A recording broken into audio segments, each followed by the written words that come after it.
रघुनाथे श्री गोसाई कर चरण वंदनीय आये ते विघ्नाश विष्णु पंचकल्पतरुभ्यश्च कृपा सिन्धुभ्यश्च पतितानां पावनेभ्यो वैष्णवेभ्यो नमो नमः। श्री कृष्ण चैतन्य प्रभु नित्यानंद श्री अद्वैत गदाधर शिव सादि गौर भक्तवृंद। हरे कृष्ण कृष्ण कृष्ण हरे हरे हरे राम राम राम हरे हरे। हरे कृष्ण कृष्ण कृष्ण हरे हरे हरे राम राम राम हरे हरे।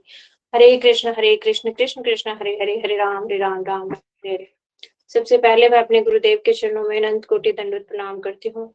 फिर पूज्यपाद सुंदर गोपाल प्रभु जी को मेरा दंडवत प्रणाम। आप सभी कथा पिपासुओं को भी मेरा यथा योग्य दंडवत प्रणाम। हरे कृष्णा।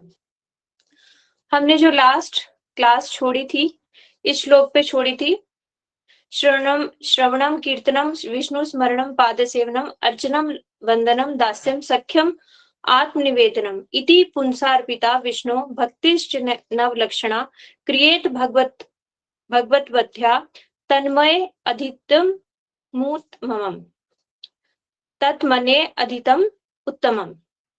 इसका मतलब हमने सिर्फ हिंदी में एक बार पढ़ा था और इसको डिटेल में हम आज जानने की कोशिश करेंगे। इसमें भगवान प्रहलाद महाराज जी से जब हिरण्यकशिपु ने पूछा कि तुमने अपने गुरु से क्या सीखा है अभी तक, जो तुमने अपने जिस गुरुकुल में तुम जाते हो पढ़ने के लिए, उनसे क्या सीखा है, तो हिरण्यकशिपु ने क्या सोचा था कि जो उन्होंने षंड और अमृत नामक के दो शुक्राचार्य के जो पुत्र हैं, जो उनके दो गुरु उनके नियुक्त किए थे, उन्होंने उन्हें क्या सिखाया वो सुनना चाहते थे, क्योंकि वो उन्हें भौतिक शिक्षा देना चाहते थे। लेकिन यहाँ पे प्रहलाद महाराज जी ने हमें बताया कि यदि कोई भक्ति करना चाहता है तो उसे भक्त से, और वो भी गुरु परंपरा से शिक्षा लेनी होगी, और जो भक्ति कर रहा होगा उसको भौतिक शिक्षा की कुछ अपेक्षा नहीं होती। वो भौतिक शिक्षा के बारे में ना ज्यादा समझता है और ना ज्यादा बताता है। तो उन्होंने अपने गुरु कौन है, जो हमें भगवत शिक्षा प्रदान करे, क्योंकि विद्या क्या है, भगवान से संबंधित ज्ञान ही विद्या है, और भगवान से जो हमें संबंध ना करवाए ऐसी विद्या विद्या नहीं, वो तो अविद्या है। तो उन्होंने अपने गुरु हमेशा नारद जी को माना, और नारद जी से जो सीखा उन्होंने उनको ही दोहराया। जो उन्हें षंड और अमृत पढ़ाते थे उन्होंने उसका कुछ भी नहीं बताया। तो उन्होंने बताया कि मुझे मेरे गुरु ने जो सिखाया है वो ये है कि हमें श्रवण, कीर्तन, स्मरण, पाद सेवन, अर्चन, वंदन, दास्य, सख्य और आत्मनिवेदन, ये 9 विधियों के द्वारा जो व्यक्ति कृष्ण की सेवा में अपना जीवन अर्पित कर देता है, वो ही सर्वाधिक बुद्धिमान और विद्वान व्यक्ति मानना चाहिए, क्योंकि उसने पूर्ण ज्ञान प्राप्त कर लिया है। यहां से हम एक एक करके समझेंगे। सबसे पहले उन्होंने बोला श्रवण। श्रवण जो है वो सबसे पहला स्टेप है भक्ति का। सबसे पहली सीढ़ी क्या है, श्रवण है। जितना अच्छा हम श्रवण करेंगे उतना ही अच्छा हमारा कीर्तन होगा, उतना ही अच्छा हमारा स्मरण होगा, उतना ही अच्छे बाकी सब विधियां होती चली जाएंगी। हमारे गुरुवर्ग कहते हैं कि जिसने अपने 2 कान हरि कथा को दे दिए, मतलब गुरु को दे दिए, उसी के हृदय में आकर ठाकुर जी बैठ सकते हैं। हम अपनी जड़ इंद्रियों से भगवान के दर्शन नहीं कर सकते। क्यों? क्योंकि हमारी इंद्रियों की सीमा है, और भगवान क्या है, भगवान तो सीमा से परे हैं, अधोक्षज हैं, इन इंद्रियों से ऊपर हैं। तो हम अपनी इंद्रियों के द्वारा भगवान को नहीं देख सकते। तो फिर हम जिसको देख ही नहीं सकते तो हम फिर भक्ति क्यों कर रहे हैं? तो बताया गया कि हम देख सकते हैं कैसे, कानों के द्वारा। शब्द प्रमाण ही भगवान को जानने का एकमात्र साधन है। इसको कैसे समझोगे? हम कितने सालों से भगवान की कथाएं सुनते आ रहे हैं। माखन चोरी की लीला, भगवान की दाम बंधन लीला, जितनी बार भी सुने उतनी बार हमें आनंद आता है सुनने में, और मन करता है और सुने।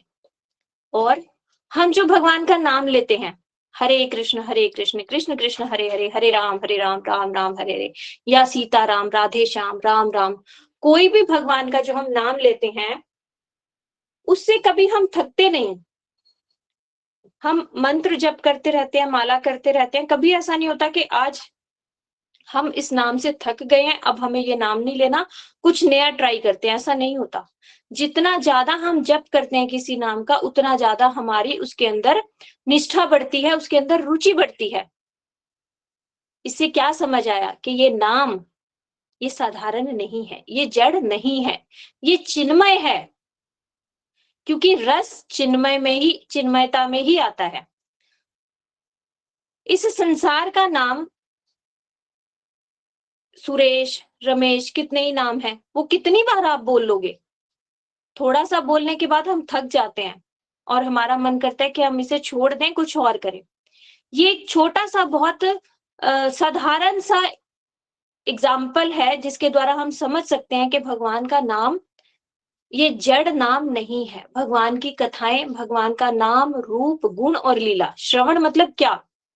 श्रवण मतलब सुनना। तो सुनोगे क्या? भगवान का नाम सुनोगे, भगवान का रूप का वर्णन सुनोगे, भगवान के गुणावली सुनोगे। किसी व्यक्ति की आप प्रशंसा सुनते सुनते थक जाते हैं ना, अरे बहुत हो गया, एक ही बात आप उसकी कितनी प्रशंसा करते हो। लेकिन भगवान की जब हम गुणावली गान करते हैं कि भगवान का रूप ऐसा, भगवान का भक्त वात्सल्य ऐसा, जब हम भगवान के गुणों को श्रवण करते हैं तो मन करता है और सुनते जाएं, और सुनते जाएं। इसका मतलब ये साधारण नहीं है। तो भगवान का रूप, नाम, गुण, लीला, ये सब श्रवण जब हम करेंगे तब हम कीर्तन कर सकेंगे। तो जितना अच्छा श्रवण करेंगे, श्रवण पहला पहला स्टेप है।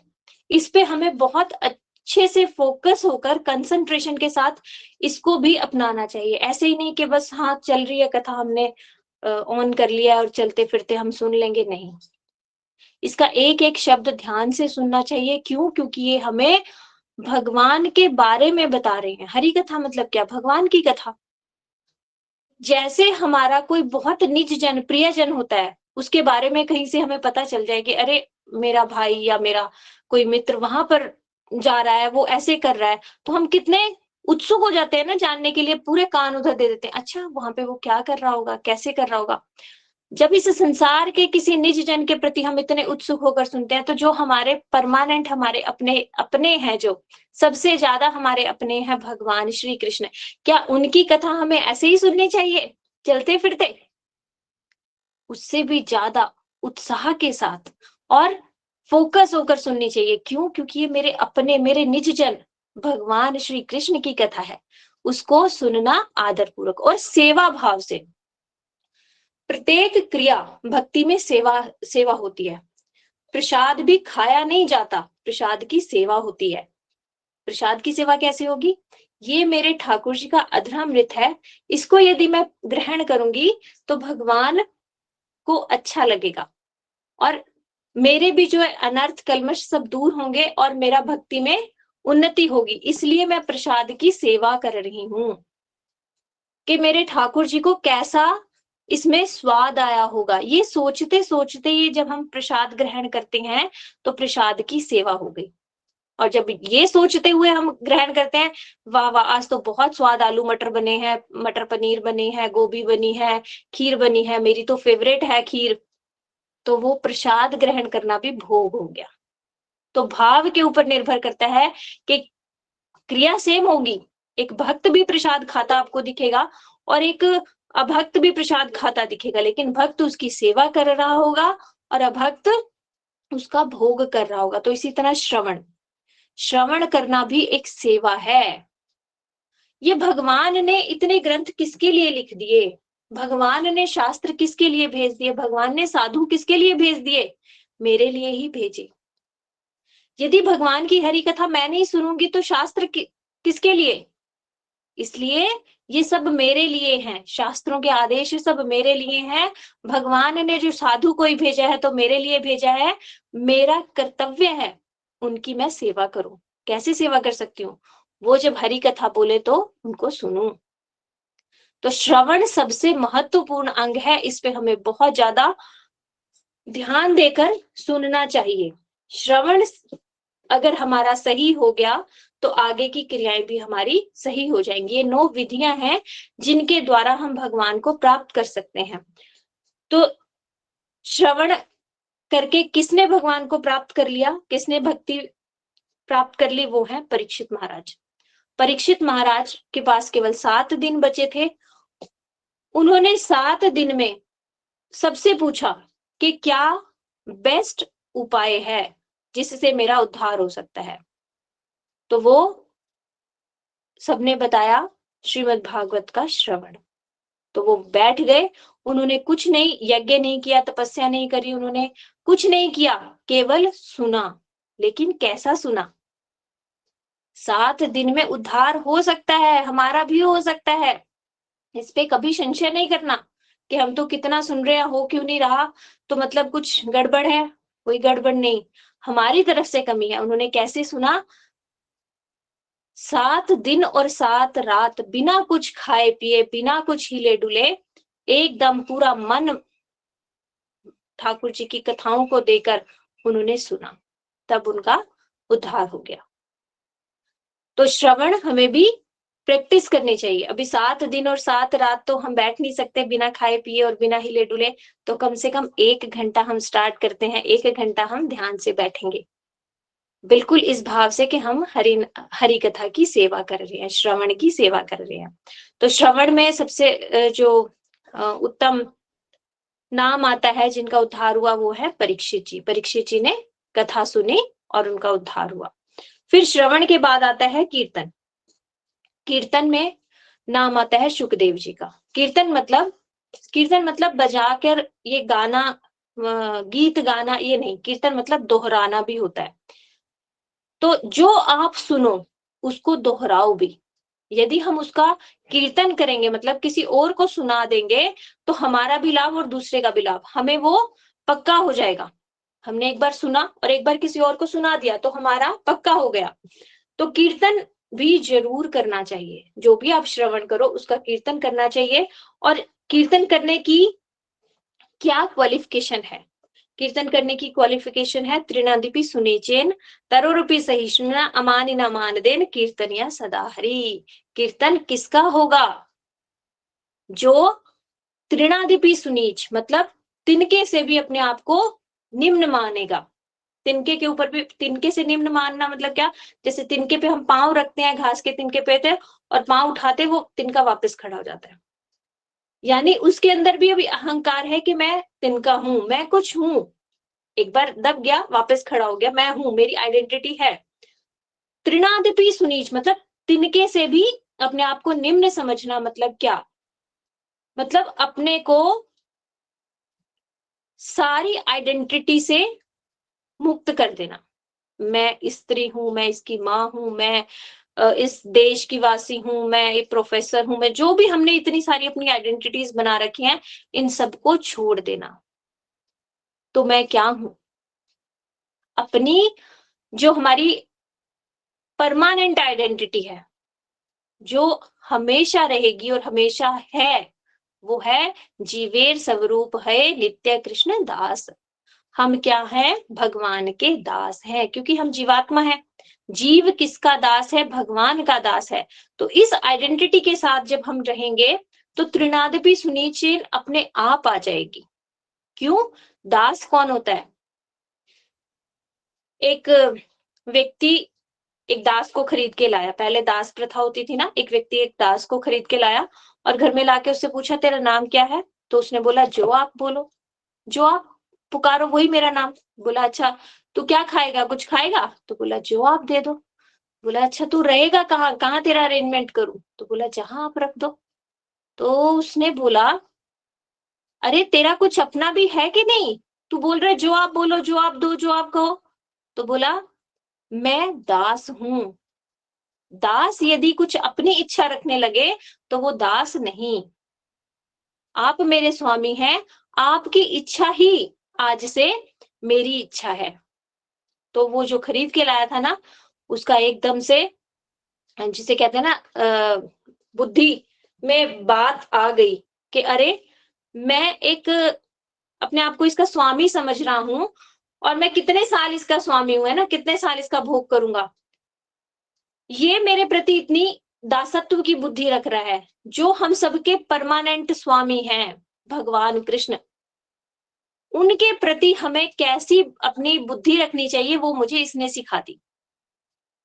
उसने सब कुछ छोड़ छाड़ के भगवान की शरण में वो चला गया, जो भी वो व्यक्ति था। तो इस तरह से हमें भी उससे शिक्षा लेनी चाहिए कि हमें भी हमेशा यही देखना चाहिए कि भगवान की, जो भी हमारे साथ हो रहा है, भगवान की इच्छा, जो भी होगा भगवान की इच्छा, क्योंकि हम हैं कौन? भगवान के दास। जब हम ये महसूस कर लेंगे तो त्रिनादपि सुनीच हम अपने आप से हो जाएंगे। हम किसी से लड़ाई झगड़ा क्यों करते हैं? जब हम कुछ अपने आप को समझने लगते हैं, अरे मैं उससे कैसे कम हूं, मैं कोई कम हूं, उसने मुझे कैसे बोल दिया, तब तो हम लड़ाई करेंगे। यदि हम उस अपने आप को उससे कम ही समझेंगे, अरे मैं उसके आगे कुछ हुई नहीं, तब कैसे हिम्मत हो सकती है किसी की, किसी से लड़ाई करने की या किसी को कुछ बोलने की। तो जब हमारे अंदर ये शुद्ध दासत्व आ जाएगा, तब हमारे अंदर त्रिनादपि सुनीच आएगा। और तरोरूपी सहिष्णुना, मतलब वृक्ष से भी ज्यादा सहिष्णु बनना। वृक्ष कहाँ आंधी तूफान ओले वृष्टि सब में खड़ा रहता है, कभी पुकारता नहीं, चाहे सूख जाए बिना पानी के, कभी चिल्लाता नहीं, अरे पानी तो ला दो, कभी कुछ नहीं कहता। वृक्ष जैसे सहनशील बने। वृक्ष जैसे सहनशील कब बनेंगे? जब हमें समझ आ जाएगा हम किसके दास हैं? ठाकुर के दास है, ठाकुर के दास है। तो ये जो फल प्रदाता है वो कौन है? मेरा ही तो प्रियतम ठाकुर है। मेरे ही कर्मों के फल हैं जो वो आ रहे हैं मेरे पास। तो उसमें मैं रोऊं और चिल्लाऊं क्यों? जैसे एक बच्चे को माता चॉकलेट देती, चॉकलेट छीन लेती है एक बच्चे से। यदि वो बच्चा समझदार होगा तो उसे समझ आ जाएगा कि मेरी माँ मेरी दुश्मन नहीं है। वो ये नहीं चाहती कि मैं रोऊं या दुखी हूं। मेरी माँ मेरी परम हितैषी है, वो चाहती है कि मेरे दांत ना खराब ना हो, इसीलिए उसने चॉकलेट छीनी है। तो वो बच्चा दुखी नहीं होगा, बल्कि थैंकफुल होगा माता के प्रति। और वही बच्चा यदि समझ ही ना पाए कि मेरी माँ मेरी हितैषी है या दुश्मन है, वो क्या कहेगा? अरे माता ही सबसे बड़ी दुश्मन है, आंटी तो चॉकलेट दे देती है, माँ छीन लेती है, माँ खराब है। तो अब इसमें आप समझो, खराब माँ है कि बच्चे की बुद्धि है? वो बच्चा है जो माता का ममत्व, माता की परेशानी, माता की मतलब केयर समझ नहीं पा रहा है ना। तो इसी तरह हमारे पास जो भी सुख दुख आ रहे हैं, यदि हम उसमें परेशान हो जाएं, दुखी हो जाएं और चिल्लाने लगे, हे गोपाल आपको मेरा ही घर मिला था क्या? मैंने तो हरिनाम शुरू किया था अभी अभी, अभी अभी इतने दुखों के पहाड़ आपने मेरे ऊपर ही क्यों टिपका दिए? भगवान तूने कौन से जन्म का बैर लिया मुझसे? तो समझो हम वही बच्चे हैं जिसकी माँ ने चॉकलेट छीन ली, और उस बच्चे को अभी ये पता ही नहीं है कि चॉकलेट से कितना नुकसान होता है। तो तरोरूपी सहिष्णु, तरोरूपी सहिष्णु कौन बनेगा? जिसको ये समझ आ जाएगा मैं किसका दास हूं? कृष्ण का दास हूं। तो मेरे स्वामी मेरे परम हितैषी हैं। उनसे ज्यादा हितैषी कोई दुनिया में हो ही नहीं सकता। ये माता पिता मेरे इस जन्म के साथ ही हैं, अगले जन्म में कोई और माता पिता मिल जाएगा, लेकिन आत्मा के साथ परमात्मा हमेशा वो ही रहेंगे। मैं यदि मल का कीड़ा भी बन जाऊं, इतनी सी बात हमें, बस एक बात हमें समझ आ जाए ना, कि यदि मैं मल का कीड़ा भी बन जाऊं तो भी इस आत्मा के साथ वही परमात्मा रहेंगे। कितने दयालु कृपालु हैं भगवान, के अपने अंश को, हम उनके अंश है ना, भगवान परमात्मा है, हम आत्मा है, अपने अंश को इतनी निकृष्ट अवस्था में भी छोड़ नहीं सकते। आज हमारा ही पुत्र कोई बोल दे, मतलब हमारे सामने कोई मल का कीड़ा पड़ा हो ऐसे, और कोई बोल दे अरे ये तेरा बच्चा है, पिछले जन्म में था, हम उसे देखेंगे भी नहीं, था ना अभी तो नहीं है, मैं छूंगी भी नहीं उसको। लेकिन भगवान, भगवान उस समय भी मेरे साथ होंगे परमात्मा रूप में। इतनी सी बात ही समझ आ जाए तो हम इधर उधर भटकेंगे नहीं।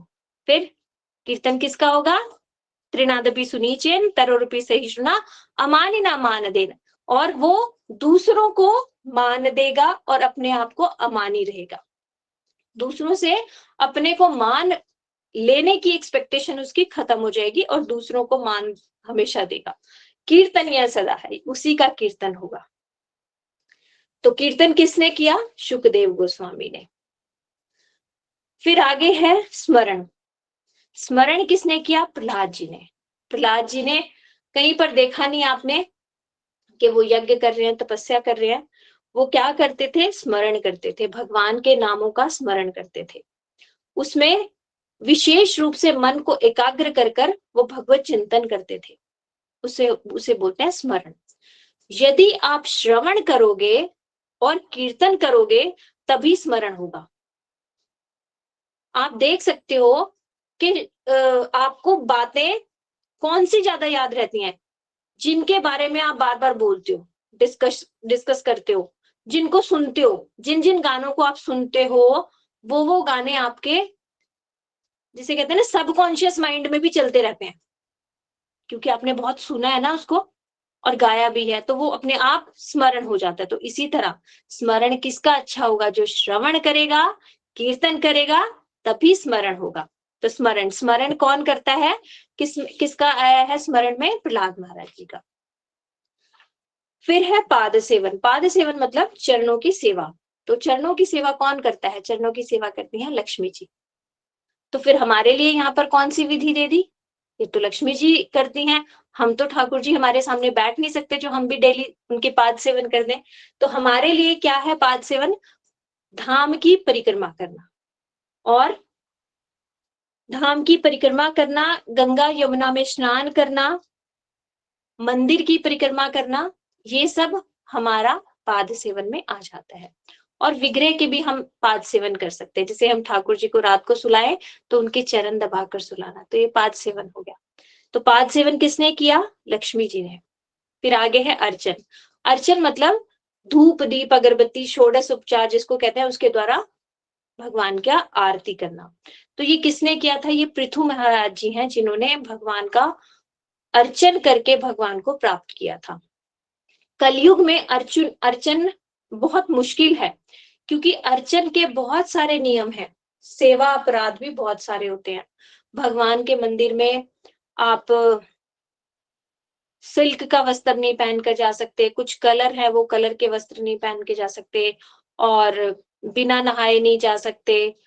बहुत सारे नियम हैं जो हमें फॉलो करने चाहिए।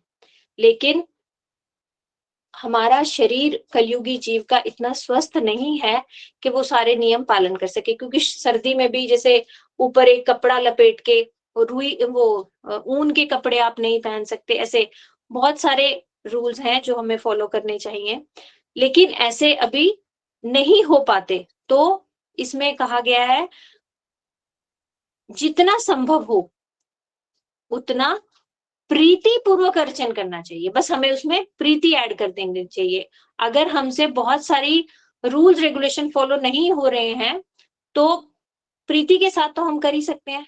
और दूसरा, अपनी सामर्थ्य के अनुसार करना चाहिए, क्योंकि अर्चन हम मानसिक भी कर सकते हैं। एक बार एक कथा आती है कि एक व्यक्ति ने सुन लिया कि हाँ मानसिक जो है अर्चन होता है, तो उसने मानसिक अर्चन शुरू कर दिया। भगवान के लिए खीर बनाया, भगवान को भोग लगाने के लिए बैठा, रेती में उसने मतलब रेती में बैठा था जमुना जी के किनारे, और बैठ के इसी भाव से कि भगवान के लिए खीर बना रहा है, मन ही मन उसने खीर बनाई और भोग लगाने के लिए लगा। तो उसने चेक करने के लिए कि खीर भगवान को भोग लगा रहा हूँ कहीं गर्म तो नहीं, उसमें उंगली डाली। उंगली कहाँ डाल रहा है? जमुना जी के पानी में। और उसका हाथ जो है, हरे कृष्णा टेम्पल में, अभी मेरे को वो क्वेश्चन हम बाद में ले लेंगे, अभी मुझे समझ नहीं आ रहा, बीच में रीड करना। तो वो उसने पानी में उंगली डाली और उसका हाथ जल गया। इससे मतलब क्या समझ आता है? इससे समझ आता है कि मानसिक रूप से भी हम अर्चन कर सकते हैं।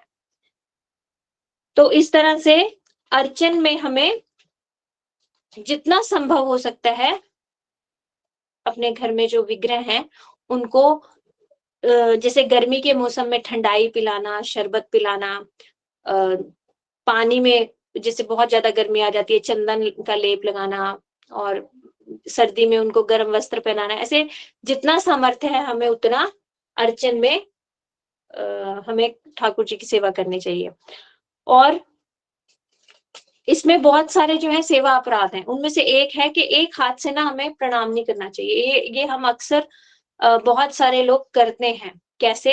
एक हाथ में हम माला लिए होते हैं, हरे कृष्ण कृष्ण कृष्ण हरे हरे, हरे राम राम राम हरे हरे, और सामने जैसे ही मंदिर आया हमने ऐसे दंडवत कर दिया।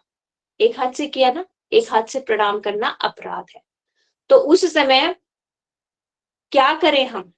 इसमें हमारे गुरुवर्ग ने बताया है, यदि आपके सामने ठाकुर जी हैं, तो ठाकुर जी तो वहीं रहेंगे, ठाकुर जी तो जाने वाले नहीं। तो आप अपनी माला पूरी करो, फिर ठाकुर जी को प्रणाम करो। और दूसरा, कोई वैष्णव आ गया, तो वैष्णव तो निकल जाएंगे, आपका प्रणाम रह गया, तो वैष्णव को देखते ही माला छोड़कर उनको पहले प्रणाम करो दोनों हाथ से। कभी भी एक हाथ में माला और एक हाथ से प्रणाम नहीं करना, अपराध होता है, सेवा अपराध। ये बहुत लोग करते हैं। और ठाकुर जी के सामने पांव पसार के नहीं बैठना चाहिए, और रोना नहीं चाहिए, कभी उनके सामने झूठ नहीं बोलना चाहिए। इस तरह से ये 64 अपराध हैं जिनको हमें बचना चाहिए, जिनसे अर्चन करते हुए। फिर है वंदन। वंदन मतलब वंदना करना। वंदना करना मतलब भगवान के बारे में उनकी स्तुतियां करना, वंदना करना। तो वंदन किसने किया? अक्रूर जी ने। इसको श्रवण कीर्तन से अलग माना गया है, क्योंकि कीर्तन में भी आप भगवान की कथाएं बोल रहे हो ना, वंदना को अलग बोला गया है।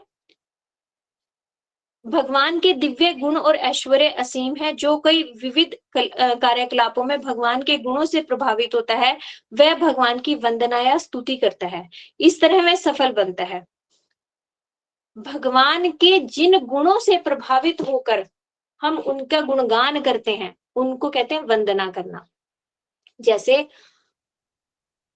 स्तुति गान करना, कि भगवान के कौन कौन से गुण हैं। भक्त वात्सल्य भगवान का प्रमुख गुण है। तो भगवान के ऐसे गुणों की वंदना करना, उनको दोहराना, इसको कहते हैं वंदना। तो ये अक्रूर जी ने किया। फिर है दास्य। दास्य मतलब अपने आप को भगवान का दास समझकर प्रत्येक क्रिया करना, भगवान की सेवा करना। दास्य में सबसे जो आगे नाम आता है वो है हनुमान जी। हनुमान जी जैसे दास कोई नहीं हुआ। हनुमान जी ने क्या लिखा? राम काज बिनु मोहे कहाँ विश्राम। मतलब वो विश्राम ही भगवान की सेवा को मानते थे। हम क्या कहते हैं, सेवा से थोड़ा सा विश्राम पा लें, बहुत हो गई सेवा, अब हम थोड़ा सा विश्राम कर लें। और वो क्या कहते हैं? राम के काज के बिना मोए विश्राम नहीं। मतलब भगवान की सेवा के बिना मेरा विश्राम ही नहीं है, भगवान की सेवा में ही मेरा विश्राम है। ये है दास की पहचान। जो अपने स्वामी के लिए क्या कर दूं, यही चिंतन करता रहे। मैं अपने स्वामी के लिए क्या कर दूं, उनको सुखी कैसे कर दूं, जो यही सोचे और यही करने की कोशिश में लगा रहे, उसे कहते हैं दास। तो हनुमान जी हैं जो दास्य में आए। फिर है सखा। सखा मतलब, अब दास तो में एक क्या है, गैप रहेगा कि वो हाई है मैं लो हूं। सखा में थोड़ा सा और अपनत्व आ जाता है कि दास तो हूं लेकिन बहुत मेरे हैं ये। तो इसमें सखा में दो तरह के आते हैं, एक ऐश्वर्य भाव वाले, एक माधुर्य भाव वाले। ऐश्वर्य भाव में आते हैं अर्जुन। अर्जुन भगवान के साथ खाना खाते थे, भगवान के साथ बातें करते थे, उनके साथ घूमते थे फिरते थे। लेकिन जब भगवान ने अर्जुन को अपना विश्व रूप दिखवाया, तो अर्जुन ने हाथ जोड़कर खड़े हो गए और बोले, मुझे क्षमा करना केशव, तुम और मैं एक ही बिस्तर पर सोए। तुम्हारा जिस तरफ सिर होता था, मेरा उस तरफ पैर होता था, तो कभी नींद में मेरा पांव भी लग गया होगा आपको, तो मुझे आप क्षमा करना, मैं पहचान ही नहीं पाया कि आप भगवान हो। इसे कहते हैं ऐश्वर्य बुद्धि। और माधुर्य वाले कौन होते हैं? वो होते हैं ब्रज के सखा, सुबल सुमंगल, ये सब ब्रज के सखा है। ये क्या कहते हैं? अरे तू घोड़ा बन, तू हार चुका है। भगवान क्या कहते हैं? नहीं नहीं, मैं घोड़ा नहीं बनूंगा। तो कहते हैं, तू क्यों नहीं बनेगा? तू कौन सा बड़े बाप का बेटा है? तेरे बाप के पास 9 लाख गाय हैं, तो मेरे बाप के पास 11 लाख गाय हैं। मैं बड़ा हूं तुझसे, चल घोड़ा बन। और फिर जब कृष्ण नहीं बनते तो उन्हें कहते हैं आज से तेरे साथ हमारी कट्टी, हम तेरे साथ खेलेंगे नहीं, तू अलग। और कृष्ण क्या करते हैं, हाथ जोड़ के कहते हैं नहीं नहीं मुझे अकेला मत छोड़ो, अकेला मत छोड़ो तुम। और कहते हैं नहीं नहीं बाहर रह तू, तुझसे खेलेंगे नहीं हम। ये है माधुर्य। क्या ब्रज के सखा नहीं जानते थे कि ये भगवान है? जानते थे भगवान है, लेकिन वो मेरा है। इतना अपनत्व आ जाता है, इसे कहते हैं जैसे दूध में एक तिनका अ, एक तिनका उबल रहा है, मतलब दूध उबल रहा है, उसमें एक तिनका गिरा हुआ है, 1 मिनट को तो दिखता है तिनका, उबाल आते ही वो फिर गायब हो जाता है। जैसे दूध में, उबलते हुए दूध में एक छोटा सा घास का तिनका पकड़ नहीं सकते ना, उसको निकाल नहीं सकते, वही इतना अधिक माधुर्य है ब्रज में, ऐश्वर्य लुप्त हो गया, पता ही नहीं चलता। भगवान भगवान को एक बार बोला ब्रज के सखाओं ने, अरे तूने इतना बड़ा ये उठा लिया गिरिराज गोवर्धन, तो हमारे जो है नहीं, गिरिराज गोवर्धन की बात नहीं, जब भगवान के पिता नंद बाबा को वरुण पुत्र पकड़ के ले गए थे, वो असमय पे गंगा यमुना स्नान चले गए थे, तो उनको वहां से वरुण के पुत्र पकड़ कर ले गए थे वरुण लोक में। तो उनको छुड़ाने के लिए जब कृष्ण गए तो वहां पे उन्होंने बहुत पूजा करी कृष्ण की, भगवान की ना, वरुण देवता ने, और क्षमा मांगी। तो उन्होंने आके बताया कि अरे ये तो भगवान की जैसी पूजा होती है। तो सारे ब्रजवासियों ने बोला कि अरे तू हमें भी दिखा दे, हमें पता चला तू भगवान है, तो एक बार हमें भी दर्शन करा दे। तो भगवान ने पहले मना किया, नहीं नहीं रहने दो, बोले नहीं नहीं एक बार दिखाई दे। तो भगवान उन्हें विष्णु लोक में दिखाने के लिए ले गए। तो देखा, एक तो एक रूप में कन्हैया सामने साथ में खड़े हैं, और एक रूप में विष्णु जी बिल्कुल वैसे ही वहां पे पूज रहे हैं। तो बोले ये लग तो बिल्कुल हमारे कन्हैया जैसा रहा है। तो जैसे ही उनके पास जाने लगे तो विष्णु जी के जो दूत है ना, उन्होंने रोक दिया, नहीं नहीं नहीं। तो बोले अरे ये भगवान किस काम का, जो हम इसके साथ नहीं बैठ सकते, इसके कंधे पे नहीं चढ़ सकते, ना ना हमें ना चाहिए भगवान, चल कहा ना, चल वहीं चले ब्रज में।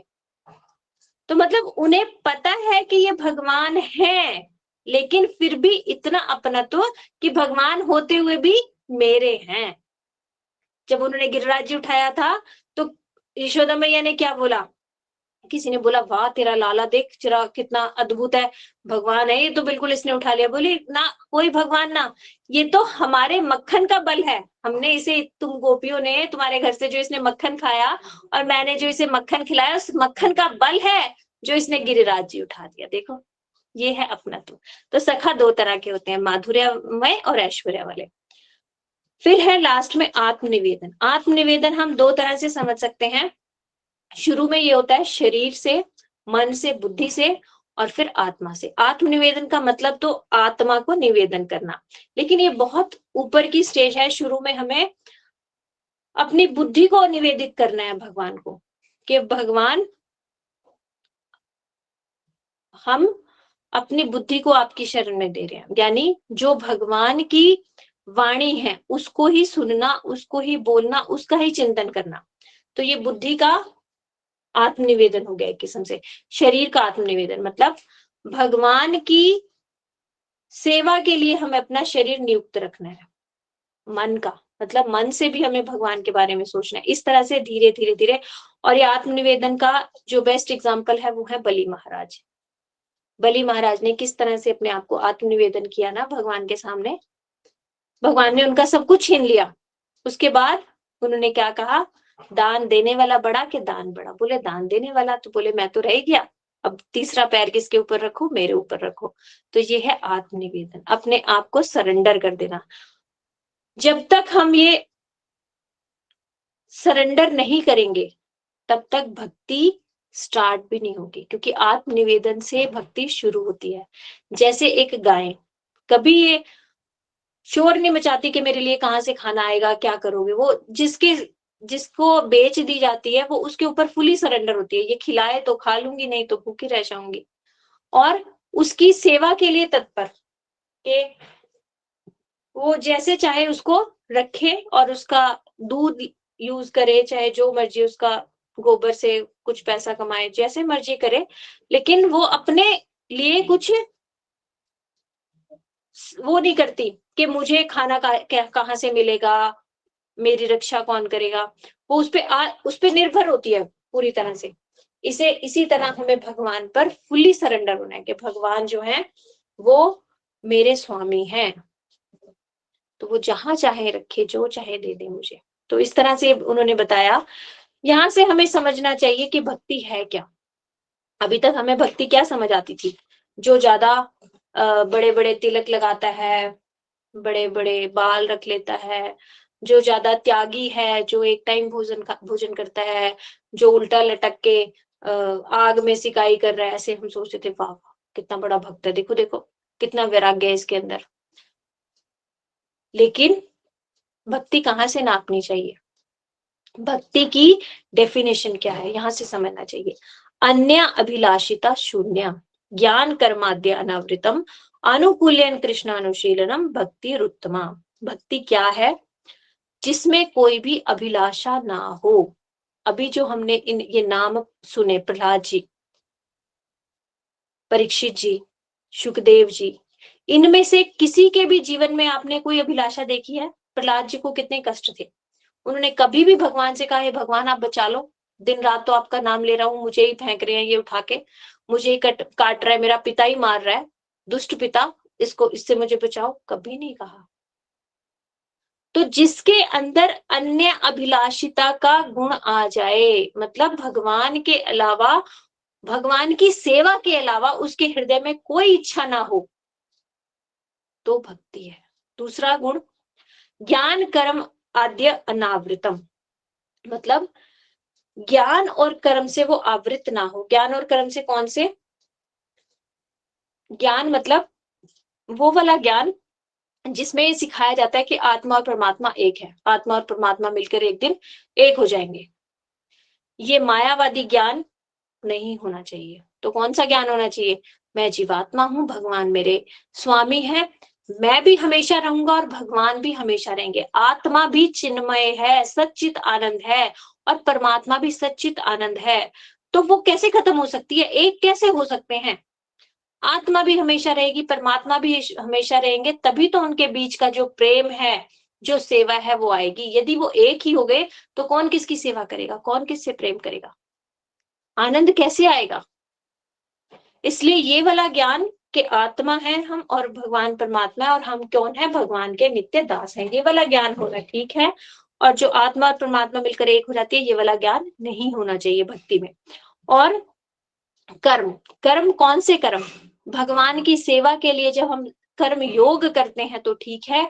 और ऐसे जब हम कर्म करें, सकाम कर्म, मतलब हमने आज इतनी परिक्रमा कर ली तो इसके बदले हमें ये मिल जाए चाहिए, आज हमने इतनी माला कर ली इसके बदले हमें ये मिल जाए, इसे कहते हैं सकाम कर्म। तो सकाम कर्म नहीं होने चाहिए। आप किसी को देख रहे हो वो सुबह शाम रोज मंदिर जा रहा है, आप सोचोगे बाबा कितना बड़ा भक्त है, एक दिन भी मतलब ऐसा होता नहीं मंदिर ना आए। लेकिन आपको क्या पता वो मंदिर क्यों आ रहा है, उसकी इतनी लंबी लिस्ट है पीछे कि मंदिर आ रहा हूं तो इसलिए आ रहा हूं। तो वो भक्ति नहीं हुई, ऐसे कर्म से भक्ति नहीं हुई। जिसमें कोई भी कामना ना हो वो भक्ति है। और अनुकूल्यन, हमें अनुकूल होना है भगवान के, भगवान से प्रतिकूल नहीं हो जाना। प्रतिकूल कौन था? कंस था, रावण था, उन्होंने प्रतिकूल भाव से भगवान की भक्ति करी, मतलब हम उसे मार देंगे। उन्होंने चिंतन किया, भगवान का स्मरण किया, लेकिन प्रतिकूल भाव से, कैसे इनका अहित कर दूं। तो हमें कैसे चिंतन और स्मरण करना है भगवान का? अनुकूल भाव से, कैसे उनके लिए मैं कुछ कर दूं। तो इस तरह से ये हमें इस श्लोक के द्वारा ये भक्ति की डेफिनेशन हमें समझ आई। अनुकूल कृष्णानुशीलन भक्ति उत्तमा, यही उत्तम भक्ति है और कोई भक्ति है ही नहीं। ये हमने आज सीखा। फिर उसके बाद उन्होंने बोला, उसके बाद पूछा, प्रहलाद महाराज जी ने बोला कि यहाँ इस संसार के जो भौतिकवादी लोग हैं वो क्या कर रहे हैं, वो बार बार चबाए हुए को ही चबा रहे हैं। चबाए हुए को चबाना मतलब जिस सर्कल में हम फंस गए हैं, हम पैदा हुए, बड़े हुए, फिर शादी की, फिर बच्चे किए, फिर बच्चों को सेटल किया, फिर हम मर गए। फिर हम क्या चाहते हैं, हमारे बच्चे भी यही वाला सर्कल करें कि तुम बड़े हो, फिर तुम शादी करो, फिर तुम बच्चों को सेटल करो, फिर तुम अपना जीवन। ये जो हमने किया वो ही हम अपने बच्चों से भी करवाना चाहते हैं। भौतिकवादी लोग ऐसे हैं जो खुद कर रहे हैं, बस बस वही सर्कल चलता रहे। इसे कहते हैं चबाए हुए को चबाना। तो ऐसे लोगों का झुकाव ना तो अन्य के उपदेशों से, ना ही निजी प्रयासों से, ना ही दोनों को मिलाकर कृष्ण के प्रति कभी होता। इनका, ऐसे लोगों का जो जो भौतिक संसार में ही लिप्त होना चाहते हैं, खुद संसार भोग करूं और अपने बच्चों को भी संसार का भोग कराऊं, बस यही उनका लक्ष्य है। तो ऐसे लोगों का कभी भी भगवान की तरफ झुकाव नहीं होता। तो इसको कहते हैं संसार के भौतिकवादी लोग चबाए हुए को चबा रहे हैं। ये प्रहलाद महाराज जी ने दूसरी शिक्षा दी। फिर और उन्होंने क्या बोला कि जो ये ज्ञान है, उन्होंने पिता ने पूछा ये तूने सीखा कहाँ से, तो उन्होंने बताया कि जो लोग भौतिक जीवन के भोग की भावना द्वारा दृढ़ता से बंधे हुए हैं, जिन्होंने अपने ही समान बाह्य इंद्रिय विषयों से आसक्त अंधे व्यक्ति को अपना नेता या गुरु स्वीकार कर रखा है, वे तो ये समझ ही नहीं सकते कि जीवन का लक्ष्य क्या है, भगवत धाम को वापस जाना। इसमें उन्होंने बताया कि अंधे के पीछे अंधा, एक अपने मतलब अपने आगे वाले को जिसको आपने गुरु मान लिया है, अगर वो अंधा हो और आप उसके पीछे विश्वास से चल दिए कि हाँ ये मुझे कहीं लेके ही जाएगा, तो वो क्या करेगा, आपको गड्ढे में ही तो गिराएगा। जिसको खुद ही ज्ञान नहीं है, जिसके जिसे कहते हैं ना ज्ञान चक्षु खुद के ही नहीं है, तो वो आपको कैसे दे देगा। तो अंधे के पीछे अंधा बन के यदि हम चलेंगे तो हमारा नाश ही होगा। संसार के अधिकतर लोग यही कर रहे हैं कि अच्छा वो इतना सुखी है इस संसार में, तो मैं भी कैसे सुखी हो जाऊं, उसने इतना पैसा कमा लिया तो मैं भी पैसा कमाकर सुखी हो जाऊं। तो ये अंधे के पीछे अंधा चलने वाली बात है। इसमें वो ये समझ ही नहीं पाते कि हमारा जीवन का लक्ष्य क्या है। और फिर उन्होंने आगे बताया कि ये सब कैसे समझ आएगा, हम इस संसार के सर्कल में जो फंसे हुए हैं इससे कैसे निकल सकते हैं। बोले जब हम किसी वैष्णव की चरण चरण कमलों की धूली अपने शरीर में नहीं लगाते, जो भौतिक कल्मश से पूर्णतः मुक्त है, तब तक भगवान के चरण कमलों के प्रति आसक्ति नहीं होती। जब तक हम किसी वैष्णव के शरणागत नहीं होते, तब तक हमें भगवान मिलना बहुत दूर है। अब आप कहोगे ऐसा कैसे, हमारा तो भगवान से सीधा संबंध है। नहीं, भगवान का और हमारा संबंध बनाने के लिए गुरु बीच में चाहिए ही चाहिए। जैसे हमें कोई सामान चाहिए चाइना से, और चाइना से हमारा यहाँ आना जाना है नहीं, तो हम क्या करेंगे, नेपाल के थ्रू चाइना से सामान मंगा लेंगे। नेपाल चाइना भी जा सकता है और इंडिया भी जा सकता है, तो ऐसे करके हम जा सकते हैं ना। तो इसी इसी प्रकार, इसी उदाहरण से समझो कि वो चिन्मय लोक की बात, वहां की बातें, वहां की सारी बातें हमें यहाँ पे कौन बताएगा, एक ऐसा व्यक्ति जो उस धाम में भी रहता हो और यहाँ पर भी आया हो, वो है वैष्णव, वो है साधु, जो अपनी अनुभूति की बातें सारी हमें यहाँ पर बताएगा, और किस रास्ते से चलकर वो वहां तक पहुंचा है वो भी हमें सिखाएगा। तब हम उस रास्ते पर चलकर भगवान के धाम तक जा सकते हैं, नहीं तो अपने प्रयास से, अपनी सामर्थ्य से हम वहां नहीं जा सकते। ये बात भगवान ने बहुत जगह बोली है। इसको और अच्छे से समझो, क्या भगवान अपनी भक्ति देने में समर्थ है। भक्ति मतलब क्या, प्रेम। आपको किसी से प्रेम करना है, प्रेम करना सीखना है, तो क्या आप उस व्यक्ति को बोलोगे कि तू मुझे अपने से प्रेम करना सिखा दे। वो कहेगा मुझे तो पता ही नहीं, मुझे कौन कैसे प्रेम करता है, मैं कैसे सिखा दूं। तो कौन सिखाएगा, जो व्यक्ति उससे प्रेम कर रहा होगा। आप उससे कहोगे भैया तू उससे कैसे प्रेम करता है, मुझे भी सिखा दे, वो आपको सिखा सकता है। तो जो वैष्णव होते हैं, जो भक्त होते हैं, वो हमें भगवत प्रीति सिखा सकते हैं कैसे मिलेगी, क्योंकि वो ऑलरेडी भगवत प्रीति प्राप्त कर चुके हैं।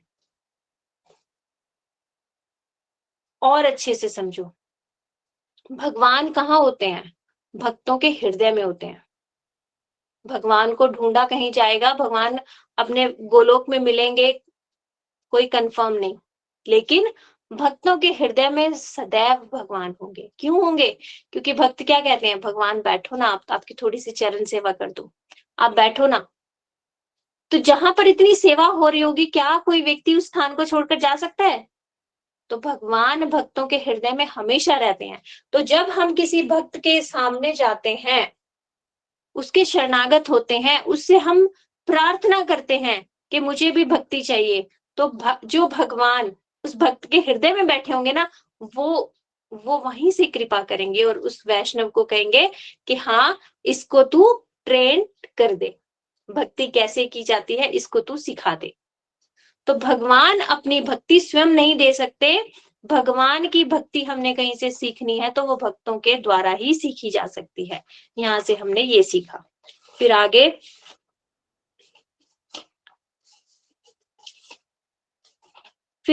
जो है उनको वापस गुरुकुल भेज दिया गया।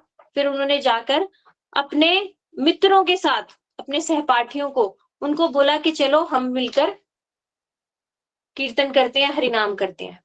आज की क्लास थोड़ा सा लंबा चलेगी, आप सहयोग देना, क्योंकि ये ऐसा टॉपिक है, ऐसा विषय है जिसको 3 दिन की कथा में खत्म करना बड़ा मुश्किल है, तो थोड़ा सा लंबी चलेगी, आप धैर्य धारण करना। तो अपने सहपाठियों के साथ उन्होंने कीर्तन आरंभ किया। तो किसी किसी उनके मित्र ने पूछा कि हम अभी से क्यों भक्ति करें, हम तो बहुत छोटे हैं, जब बूढ़े हो जाते हैं, हमने सुने भक्ति तो तब की जाती है। तो उन्होंने सबसे पहला श्लोक बहुत सुंदर जो बताया, वो है कौमार्य आचरेत प्रज्ञो धर्मान भागवत भागवत दुर्लभम मानुषम जन्म तद अप्य ध्रुवम अर्थदम। इसको हम याद करेंगे, इस श्लोक को हम याद करेंगे। ये जो है अध्याय 6 का श्लोक नंबर 1 है। इसमें बताया गया है कि बुद्धिमान व्यक्ति वही है जो जीवन से के प्रारंभ से, यानी बाल्यकाल से ही सभी कार्यों को छोड़कर भक्ति के कार्यों के अभ्यास में अपने शरीर को उपयोग करे। क्यों? क्योंकि ये मनुष्य जीवन अत्यंत दुर्लभ है। आप सबको पता होगा 84 लाख योनियां हैं, 84 लाख योनियों में से केवल 4 लाख मनुष्य योनि हैं। आप कहोगे मनुष्य तो एक जैसे एक योनि होनी चाहिए, नहीं, चेतना के स्तर पे 4 लाख मनुष्यों को डिवाइड किया जाता है। जो जितना चेतना जिसकी विकसित होती है उसको अलग कैटेगराइज किया जाता है। जैसे भारत के लोग और अफ्रीका के जंगलों के लोग क्या एक जैसे हो सकते हैं? वहां पर क्या क्या है, माता पिता को भी काट कर खा जाते हैं वो लोग। हमारे भारत में क्या है, गाय को भी माता माना जाता है, तुलसी वृक्ष को भी पूजा की जाती है। तो हमारी चेतना का विकास उनकी चेतना से बहुत अधिक है ना। तो इस तरह चेतना के विकास के स्तर पे 4 लाख योनियां मनुष्य की हैं। तो देखो 84 लाख योनियों में से 4 लाख में से हम कहीं जन्म हमारा होगा तो मुश्किल है ना। तो एक तो मनुष्य जीवन दुर्लभ है और दूसरा नाशवान भी है। ऐसा हम मनुष्य बन गए तो अब कभी मरेंगे नहीं, हम अमर हो गए, ऐसा भी नहीं है, मृत्यु भी आएगी आएगी, लेकिन अर्थपूर्ण है। अर्थपूर्ण मतलब काम का है। कैसे काम का है?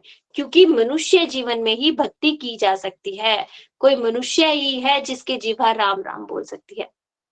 कुत्ते की जीवा क्या राम राम बोल सकती है? क्या कुत्ता मंदिर की परिक्रमा कर सकता है, मंदिर में अंदर जा सकता है? क्या सांप जा सकता है? मार के भगा देंगे ना बाहर।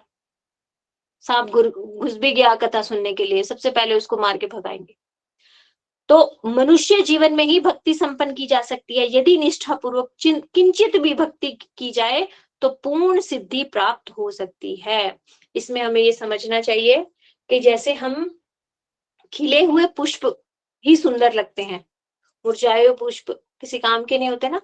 तो इसी तरह जब हम पूर्ण रूप से खिले हों मतलब क्या, हमारे शरीर में पूर्ण ताकत हो, एनर्जी हो, उस समय से ही हमें भक्ति शुरू करनी चाहिए। तो इसका मतलब ये नहीं लगा लेना कि अरे हमने तो बचपन से भक्ति करी नहीं तो अब क्या कर सकते हैं, अब तो हमारे किसी काम के नहीं। जिस समय ये बात समझ आ जाए उसी समय से हमें भक्ति करनी चाहिए। तो बाल्यकाल से ही भक्ति शुरू कर देनी चाहिए। ये प्रहलाद महाराज जी ने सबसे पहला श्लोक उनको समझाया। क्योंकि ध्रुव जी, प्रहलाद जी, इन्होंने कितने बालपन में भक्ति करी ना। इसको और अच्छे से समझो। जो बचपन के संस्कार होते हैं वो बहुत पक्के हो जाते हैं। कैसे? क्योंकि उनकी मेमोरी में जैसे हम जीवन जी रहे हैं, तो जो हमारे साथ घटनाएं हो रही हैं वो सब अंकित हो रही हैं, वो सब लिखी जा रही हैं हमारे यहाँ पे चित्त पे। तो हमारा जो चित्त रूपी दर्पण है, उस पे इतनी सारी पिक्चर्स हैं, इतना सारा लिखा हुआ है कि उसके ऊपर भगवान की हरि कथा रूपी मेमोरीज डालना मुश्किल हो जाता है। और वही यदि हमारा चित्त रूपी दर्पण जो है वो कम गंदा होगा तो उस पे हम इजीली लिख सकते हैं ना। तो बच्चे जो होते हैं उनका उनका हृदय अभी संसार से भरा हुआ नहीं होता। उसमें जो हम डालेंगे वो अच्छे से लिखा जाएगा, मतलब उसके इम्प्रिंट्स और ज्यादा प्रोमिनेंट होंगे। दूसरा, इसको इस तरह से भी समझो कि बच्चों की बुद्धि क्या है, तीव्र तीक्ष्ण होती है, मतलब स्ट्रॉन्ग, अच्छी बुद्धि होती है। तो उनको यदि हम कोई बात समझाएंगे तो वो उसको जल्दी से अडॉप्ट कर लेंगे। और बूढ़े व्यक्ति को आप समझाओगे कि माता जी अब तो बस हरिनाम करना ही सब कुछ है, वो आपको 20 बातें बता देंगे। नहीं नहीं, हरिनाम क्या, उससे तो ये होता है, वहां जाओ, वहां ये होता है, वहां जाओ वो होता है। वो नहीं समझ पाएंगे। और बच्चों को आप समझा दोगे तो इजी होगा, जल्दी जल्दी वो समझ जाएंगे। तो इसलिए क्यों? क्योंकि उनकी आसक्ति अभी संसार में कम है। जितनी हमारी उम्र बढ़ती जाती है, हमारी आसक्ति उतनी संसार में बढ़ती जाती है, क्योंकि हमारा सर्कल बढ़ रहा है ना। हमारी जो ये मेमोरीज हैं, जो ये हमारी सुख दुख की घटनाएं, ये सब हमारे अंदर इम्प्रिंट्स हो रही हैं। तो इन सबको रब करने में टाइम लगता है। इसलिए बचपन से हमेशा भक्ति शुरू करनी चाहिए। फिर आगे उन्होंने बताया कि ये मनुष्य जीवन में एक अवसर मिला है जिससे हम बाहर निकल सकते हैं, और यदि हमने ये अवसर गुमा दिया तो हम फिर बार बार इस जन्म मरण में आते जाते रहेंगे। इसको उदाहरण से समझो। एक व्यक्ति अंधा, उसे 84 लाख दरवाजों के कमरे में छोड़ दिया। वो प्रत्येक दरवाजे के ऊपर हाथ रख के देखा, खुला है कि बंद है, खुला है कि बंद है, खुला है कि बंद है, देख रहा है, बंद है, बंद है, बंद है, बंद है, ऐसे करके जब खुला वाला दरवाजा आया, वो हाथ रखने लगा, उसको खारिश हो गई, सिर में ऐसे करा और उस खुले वाले दरवाजे से आगे निकल गया। एक दरवाजा उसने छोड़ा, फिर वापस 84 लाख घूमना पड़ेगा ना। तो ये खारिश होना मतलब क्या? हमारी संसार के प्रति आसक्ति। यदि मनुष्य जन्म पाकर भी, मनुष्य जन्म वो भी वृंदावन के पास में, भारत भूमि में जन्म होना ही बहुत बड़ी बात है। यहाँ पर बचपन से हमें सिखाया जाता है राम राम बोलो। गीता, भागवत, रामायण हमें शुरू से पता है। क्या किसी अफ्रीका के जंगल वाले व्यक्ति को पता होगा गीता, भागवत, रामायण क्या है? आपको तो बचपन से पता है। आपका जन्म भारतवर्ष में हुआ, वो भी वृंदावन के पास हुआ। ऐसे लोगों को आपको संग मिला, उसके बाद भी अगर आपने ये रास्ता, ये जो है दरवाजा मिस कर दिया, तो आपसे मूर्ख कोई नहीं। फिर वही 84 लाख योनि। तो इसलिए मनुष्य जन्म पाने के बाद भी यदि कोई ये छोड़ देता है तो बहुत बड़ा मूर्ख है। इस जन्म का लक्ष्य भगवत प्राप्ति होना चाहिए। इस मनुष्य जन्म का लक्ष्य संसार भोग प्राप्ति नहीं। फिर आगे उन्होंने बताया कि जो संसार भोग की वस्तुएं हैं, ये तो हमें किसी भी जन्म में मिल सकती है, लेकिन भक्ति केवल मनुष्य जन्म में मिल सकती है। इसको एक छोटी सी कथा से समझो। एक बार एक सुअर ऐसे लेटा हुआ था रास्ते में। एक व्यक्ति अपने आप को बूढ़ा जेंटलमैन समझने वाला आया और आके उसको लात मारी सुअर को।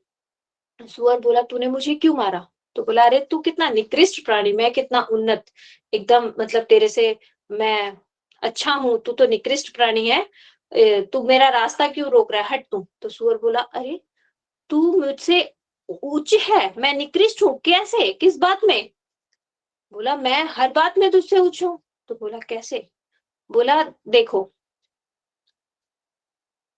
तुम यहाँ पर 25 साल तक इतनी मेहनत करते हो, पढ़ाई करते हो, फिर 25-26 साल के बाद तुम्हें जॉब मिलती है जिससे तुम अपना पेट पालन करते हो। यानी तुमने 25 साल लगाए अपने आप का भरण पोषण करने के लिए, और हमें तो 2-3 महीने के अंदर ही पता चल जाता है अपना पेट कैसे भरना है।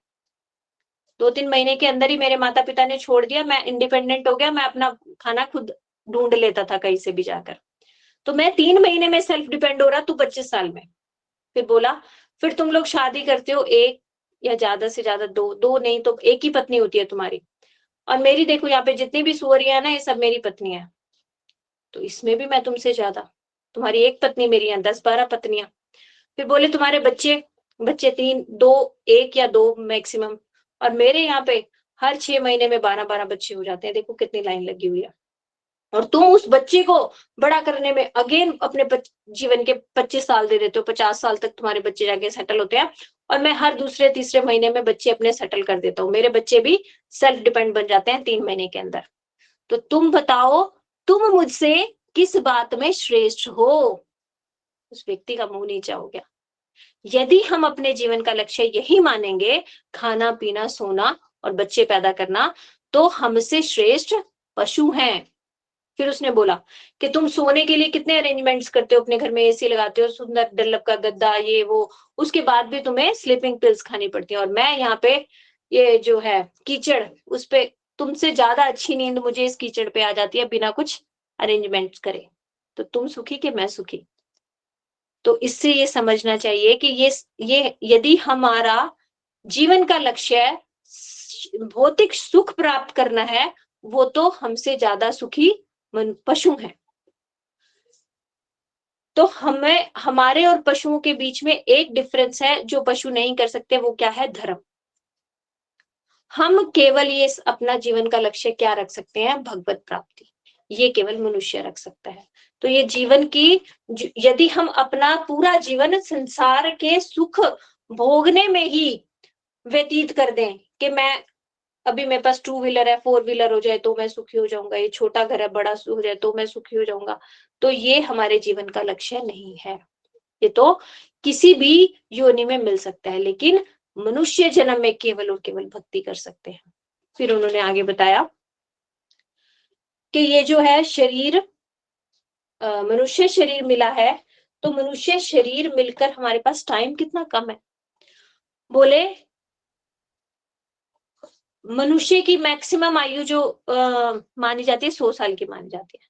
100 साल में से 50 साल तो खत्म सोने में, 12 घंटे सोते हैं, 12 घंटे काम करते हैं, 50 साल गए। फिर बोले 10 साल बचपन में गए, 10 साल तक तो कुछ समझ ही नहीं होती। फिर 10 साल पढ़ाई में गए, 50, 60, 70, और लास्ट के 10 साल गए बुढ़ापे में, जिस समय सिर्फ शरीर याद आता है, ये दर्द, वो दर्द, ये वो प्रॉब्लम, उस समय भगवान का नाम नहीं हो सकता। तो 80 साल हमारे खत्म जीवन के, बचे कितने? 20 साल। 20 साल में हमें पढ़ाई भी करनी है, 20 साल में हमें घर गृहस्थी भी करनी है, 20 साल में हमें सेटल भी होना है, सब कुछ काम करने हैं, शादी भी करनी है। उस 20 साल में हमें भक्ति भी करनी है, तो हमारे पास कितना लिमिटेड टाइम है। तो इसलिए जागो जागो जागो, जीव जागो जीव जागो, गोरा चांदी आए। जो सो रहे हैं, जो सोच रहे हैं बड़ा टाइम है, अभी तो पहले बच्चे पाल लें फिर जाके भक्ति करेंगे, अभी तो हम पढ़ाई कर लें, अभी तो पढ़ाई कर रहे हैं, एग्जाम्स दे लें, सेटल हो जाएं, जॉब कर लें, फिर भक्ति करेंगे। टाइम बहुत कम है हमारे पास। अध्रुव, अशाश्वत और अध्रुव, ये शरीर कभी भी खत्म हो सकता है, जिसे कहते हैं ना पानी का बुलबुला, पानी का बुलबुला है हमारा शरीर। फिर आगे उन्होंने बताया कि इस शरीर में इन इंद्रियों को वश में रखना बहुत मुश्किल है। गृहस्थ जीवन जो है ना, वो बहुत मीठा लगता है, शहद की तरह मीठा। यहाँ पे जो है ना, बच्चों की मीठी मीठी बोली, और ये धन जो हम इकट्ठा कर रहे हैं शहद की तरह, इन सब को छोड़ना बहुत मुश्किल है। लेकिन ये सब ना हमारे जीवन का उद्देश्य है नहीं कि इन सबको ही हम एकत्रित करने में लगे रहें, फिर संभालने में लगे रहें, तो यहाँ से कभी भी हम निकल नहीं सकते। तो क्या करना पड़ेगा हमें? हमारे जीवन का उद्देश्य क्या है और हम क्या कर रहे हैं, ये समझना पड़ेगा। अत्यधिक आसक्त मनुष्य यह नहीं समझ सकता कि वह अपना बहुमूल्य समय अपने परिवार के पालन पोषण में व्यर्थ बिता रहा है। अब इसको ये ध्यान से समझना, ये बोलना, ये मत अभी मतलब ऐसा सोचने मत लग जाना कि ये तो हमें तो साधु सन्यासी बनने के लिए बोल रही है विशाखा दीदी कि बस सब कुछ छोड़ो और साधु बन जाओ, हम सब बच्चे जो पाल रहे हैं ये सब बेकार है। नहीं, इसमें ये समझना कि उसमें एब्जॉर्ब होना, उसकी आसक्ति खत्म करना। ये मेरा बच्चा है इसलिए मैं इसको पाल रही हूं, तो हम आसक्ति है, फिर उसे कहते हैं गृह मेधी। और ये भगवान का एक अंश है, और भगवान ने मुझे एक ड्यूटी दी है कि ठीक है इस बच्चे को भक्त बनाना है और इस बच्चे को मुझे भगवान की शिक्षा देनी है और इस बच्चे को पालन पोषण भी करना है, तो ठीक है। ये घर मेरा है, अगर ये इसको कुछ हो गया तो मैं जी कैसे पाऊंगी? ये तो मेरी जन्म पूरे जीवन की पूंजी है। उसी के बारे में सोचते रहना, उसके लिए हम क्या कर दें, कैमरास लगा दें, वो बंद कर दे, पूरा जाल लगा ले, ये कर ले, वो कर ले, तो हम अपना जीवन व्यर्थ गवा रहे हैं। ठीक है, ये भगवान ने हमें दिया है, भगवान का घर है, इसकी सुरक्षा करना मेरा दायित्व है। इसको ऐसे समझो जैसे एक व्यक्ति जिसकी खुद की कंपनी हो और एक व्यक्ति जो वहां पर नौकरी कर रहा हो, दोनों के भावों में कितना फर्क आएगा। जो वहां पर नौकरी कर रहा होगा वो सुबह 9 से 5 अपनी नौकरी करके रात को चैन की नींद सोएगा, उसको कोई टेंशन नहीं कि 5 बजे के बाद उस कंपनी में आग लगती है कि क्या होता है। और जिसकी खुद की कंपनी है, वो रात को भी जाग जाग कर फोन करके देखेगा सब ठीक है ना, चोरी तो नहीं हुई, आग तो नहीं लगी, काम हो रहा है कि नहीं हो रहा है, उसकी नींद हराम है। क्यों? क्योंकि उसने उसको अपना मान रखा है, ये मेरा है। तो यहाँ पर जो सिखा रहे हैं वो यही सिखा रहे हैं, ये मेरापन छोड़ना है। ये नहीं कि घर बार छोड़ के सन्यासी बन जाओ, साधु बन जाओ, नहीं, उसके मेरापन को छोड़ना है कि ये मेरा है, ये छोड़ना है, ये सब भगवान का है। तो कह रहे हैं वह ये समझ ही नहीं पाता कि मनुष्य जीवन जो परम सत्य के साक्षात्कार के लिए उपयुक्त है, उसका उद्देश्य अदृश्य रूप से नष्ट हो रहा है। वो इसी में इतना बिजी हो जाता है कि इस घर को कैसे सुरक्षित कर लूं, इन अपने रिश्तों को कैसे संभाल लूं, इसके लिए क्या कर दूं, उसके लिए क्या कर दूं, वो सब इसी में ही बिजी हो जाता है। वो अपना जो जीवन का लक्ष्य है उसको भूल जाता है। फिर भी इतनी चतुरता और सावधानी से देखता रहता है कि क्या कर दूं, दुर्व्यवस्था के कारण एक भी पाई व्यर्थ न हो। पैसे इतने जोड़ लिए, उस पैसे को कहीं पे भी व्यर्थ नष्ट ना हो, इसी चिंतन में इसको और कैसे बढ़ाऊं, और कैसे बढ़ाऊं, इसी में लगा रहता है। लेकिन जो असली धन है, भगवत प्रेम, उसकी तरफ ध्यान ही नहीं देता। किंतु यह संसार के तौर तरीकों के प्रति अरुचि उत्पन्न नहीं कर पाता। ये जो संसार में हम लगे हुए हैं, संसार हमें संसार से अरुचि नहीं प्राप्त करवा सकता। संसार से अरुचि कौन प्राप्त करवाएगा? कोई साधु। अरुचि कैसे पैदा होगी? देखो, किसी से गुड़ छुड़वाना है तो उसको बोलोगे भाई या गुड़ छोड़ दे, वो कभी नहीं छोड़ेगा। क्यों? क्योंकि उसको बहुत मीठा लग रहा है, अच्छा लग रहा है, स्वाद लग रहा है। अगर आपको उसका गुड़ छुड़वाना है तो आपको उसको रसगुल्ला, गुलाब जामुन, कुछ ऐसी स्वाद मिठाई देनी होगी कि देख इससे भी स्वाद कोई चीज है, तू इसको खा। जिस दिन उसको रसमलाई, रसगुल्ला, ये सब का टेस्ट पता चल गया तो वो गुड़ अपने आप छूट देगा। इसी तरह ये संसार छोड़ने में अपनी एनर्जी नहीं देनी। संसार का जो सुख है उससे ज्यादा सुख कहाँ है, वो ढूंढने में अपनी एनर्जी देनी है। और जिस दिन इस संसार के सुख से ज्यादा सुख कहाँ है, भगवान, भगवान के नाम में, भगवान की कथा में, भगवान के भक्तों के संग में, जब हमें वो सुख मिल जाए तो इस संसार का सुख अपने आप छूट जाएगा। तो हमें अपनी एनर्जी कहाँ देनी है? जहां पर परमानेंट सुख है, वो है भगवान। आनंदमय भगवान है ना, परमानंद बोलते हैं उन्हें। तो भगवान के लिए हमें सेवा करना, उनके नाम करना, उनका, भगवान के जो भक्त है उनकी सेवा करना, जब हमें ये समझ आ जाएगी, वहां से अब जब हमें आनंद मिलना शुरू हो जाएगा ना, तो ये संसार का सुख अपने आप छूट जाएगा। नहीं तो ये संसार का सुख क्या बोला? मीठा शहद है, बड़ा मुश्किल है छोड़ना। तो फिर उन्होंने आगे बोला, तुम जो है ना सारे मित्रों, अपने मित्रों को बोल रहे हैं, तुम अपनी आसुरी प्रवृत्ति छोड़ दो, शत्रुता या द्वैत रहित होकर कर्म करो, सभी जीवों में भक्ति जगाकर उन पर दया प्रदर्शित करो, और सब इस प्रकार उनके हितैषी बनो। प्रहलाद महाराज जी ने बोला खुद भी भक्ति करो और दूसरों से भी करवाओ। फिर उन्होंने बताया कि हमें ज्ञान कहाँ से लेना चाहिए। ज्ञान हमेशा भगवत परंपरा से लेना चाहिए। वंशानुगत ज्ञान नहीं आता। जैसे एक भक्त का बेटा भक्त होगा ये जरूरी नहीं है, लेकिन भक्त का गुरु भक्त होगा और उनका शिष्य भी भक्त होगा। तो ये जो गुरु शिष्य की परंपरा है, इसके द्वारा हमें ज्ञान लेना चाहिए। पहले समस्त जीवों के शुभ चिंतक और मित्र भगवान नारायण ने यह दिव्य ज्ञान परम संत नारद को दिया, नारद जी को दिया। ये गुरु परंपरा भगवान से चली आ रही है। भगवान ने 4 संप्रदाय दिए, हमें इन्हीं 4 संप्रदायों से दीक्षित होना चाहिए। भगवान ने ये लिख दिया। जैसे हम अपने बच्चों को स्कूल में एडमिशन के लिए जाते हैं ना, तो देखते हैं कि ये रिकॉग्नाइज्ड है कि नहीं। चाहे कितनी सुंदर बिल्डिंग हो, लेकिन वो रिकॉग्नाइज्ड नहीं होगा तो हम वहां पे एडमिशन नहीं कराएंगे ना अपने बच्चे का। क्यों? क्योंकि कुछ फायदा ही नहीं होगा, डिग्री की वैल्यू ही नहीं होगी। इसी तरह जो यदि इन 4 संप्रदायों से दीक्षित होगा, उसी का नाम जो श्रेष्ठ फल है वो प्रदान कर सकता है। श्रेष्ठ फल क्या है नाम का? भगवत प्रीति। अगर आप भगवत प्रीति चाहते हो तो इन 4 संप्रदायों से ही दीक्षा लेना, नहीं तो आपका नाम संसार तो दिला देगा आपको, लेकिन वो श्रेष्ठ फल जो भगवत प्रीति है वो नहीं दिलवाएगा। वो 4 संप्रदाय कौन से हैं? श्री संप्रदाय, रुद्र संप्रदाय, कुमार संप्रदाय और ब्रह्म संप्रदाय। ब्रह्म संप्रदाय ब्रह्मा जी से चला जो हमारा है, हम ब्रह्म संप्रदाय से दीक्षित हैं। सबसे पहले ज्ञान भगवान ने ब्रह्मा जी को दिया, ब्रह्मा जी ने नारद जी को दिया। यहाँ पर प्रहलाद महाराज वही बता रहे हैं कि ब्रह्मा जी से नारद जी, नारद जी से मैंने ज्ञान प्राप्त किया, तो मैंने ऐसे गुरु परंपरा से ज्ञान प्राप्त किया है। दूसरा लक्ष्मी जी को दिया, लक्ष्मी जी ने आगे नीचे रामानुजाचार्य इस कलयुग के आचार्य हुए हैं यहाँ पर। इस तरह से गुरु परंपरा चली।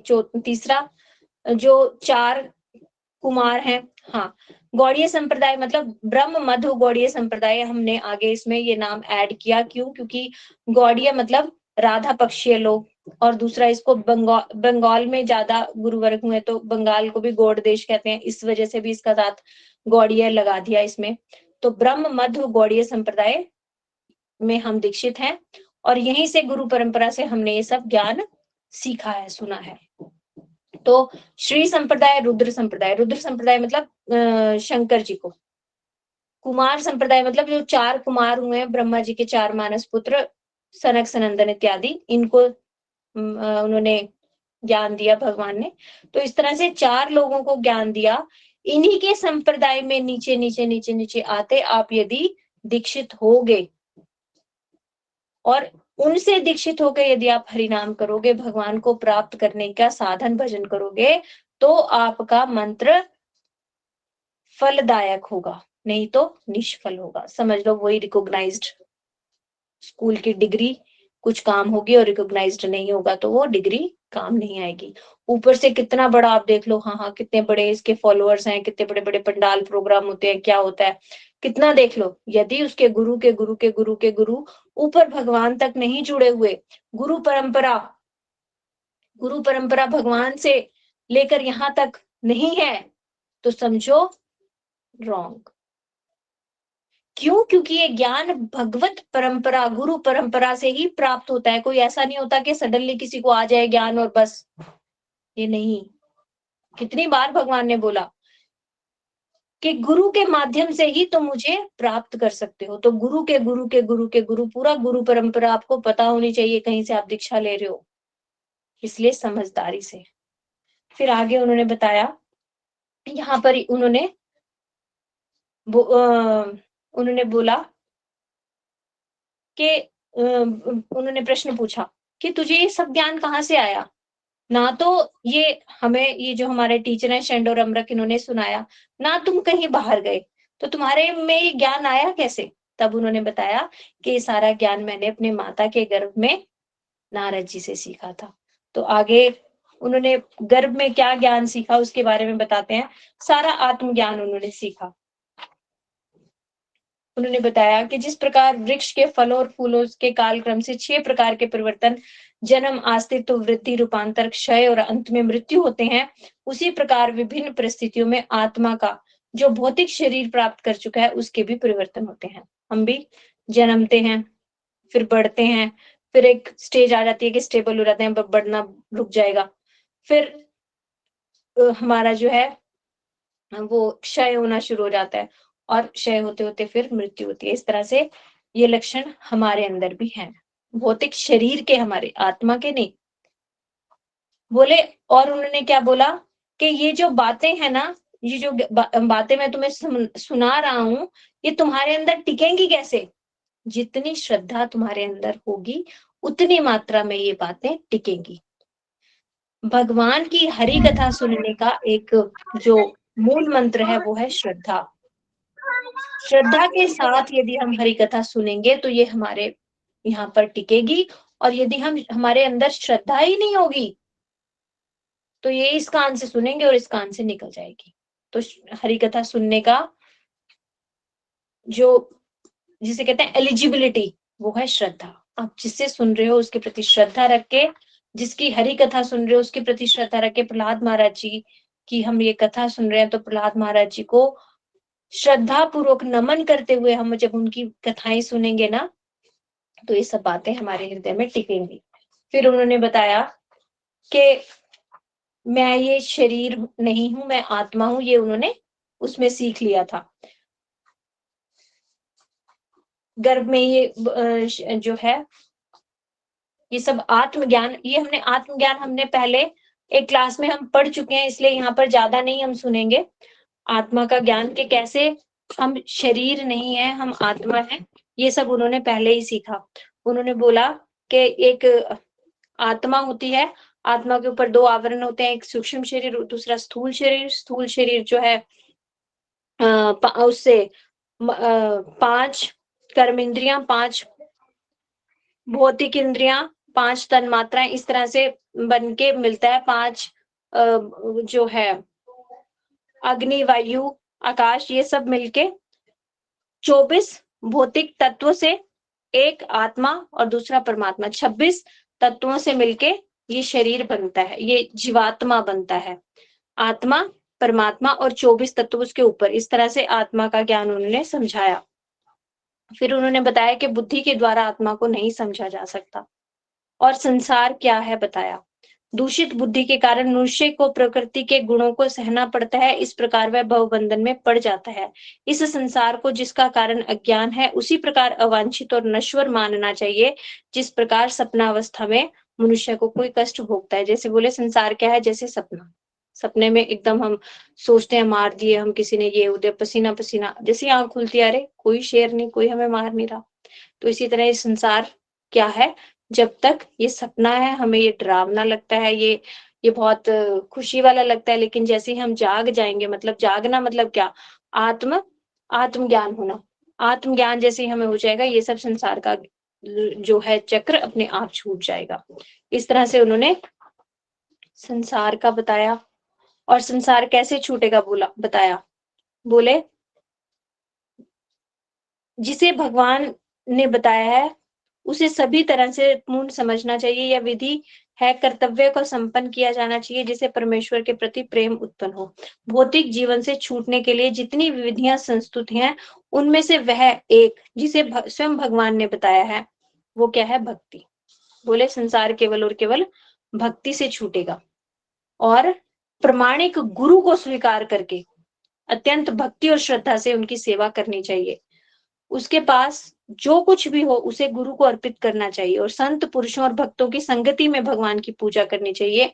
श्रद्धा पूर्वक भगवान के यश का श्रवण करना चाहिए, भगवान के दिव्य गुणों और कार्यकलापों का यशोगान करना चाहिए।